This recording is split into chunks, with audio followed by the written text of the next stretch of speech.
I was 37 years old, mother of 3 young children, best shape of my life, thought I was invincible, and felt a lump.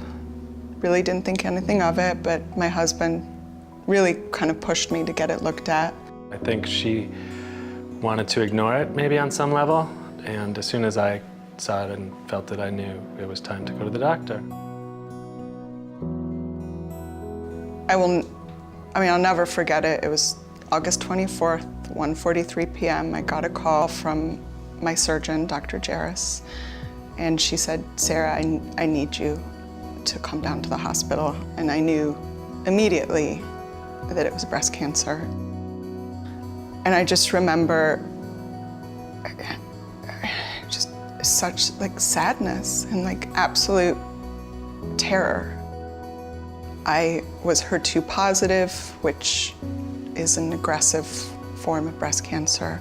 And because of my age and because there was no history of cancer in my family, they wanted to treat it aggressively.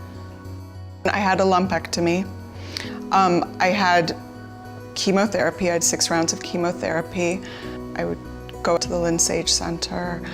Your team, your doctors, your oncologists, your nurses, they become a family to you. It's such a taxing experience, but they embrace you. They answer your questions. They become part of your family. They know about your family. So for me, I did not look forward to going those days, but I knew that it was a warm place. It was a comforting place. It's funny, I'm actually smiling thinking about them, even though it was such a miserable, time. It was so hard, but they became part of my life, part of our family. Everyone was very supportive, my family, my friends, but definitely for my husband, he felt helpless. There was nothing that I could do except for support her. She's a strong woman, and she didn't lay around and moan. She was getting up every morning with the kids to send them off to school, even the day after chemo. In a way, it brought everyone tighter together, closer together. For my children, they all had very different reactions. My daughter was very scientific and very matter-of-fact. My middle child was really concerned that he could catch it. And my youngest, I don't think he understood. Why does mommy have no hair? But it was almost funny to him at times, so we did try to add levity to the situation. I had wigs. I had multiple wigs that my mother-in-law and I went to get. I had little hats with sequins on it, so I would always go to treatment with my little hat with sequins and something jazzy. I always went to treatment dressed up. My kids actually they kind of thought it was cool, I think. They never criticized it. We have a lot of pictures of my kids with the wigs on. That was more entertaining for them, but they never made me feel bad or made me feel different. They embraced it. I tried to focus on one day at a time, and it was pretty much treatment to treatment, getting that one under her belt and moving to the next one.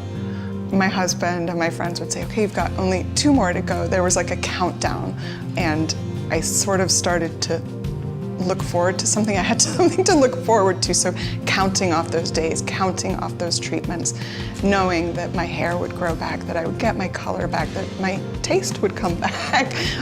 These little things that I had taken for granted.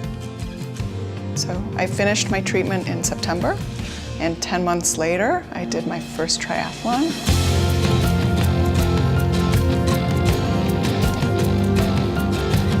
As much as cycling and swimming are not my forte, I wrapped my head around it and I accomplished 2 triathlons, and they were amazing. It was like the ultimate comeback from where she was, from the depths to the heights. The whole time during treatment, I knew I wanted to find a way to give back.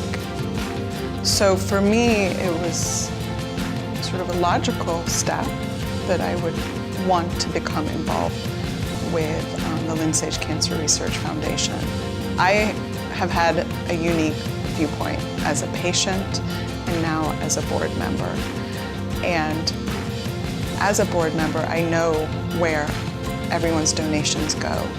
I know what an impact it is making on women's lives.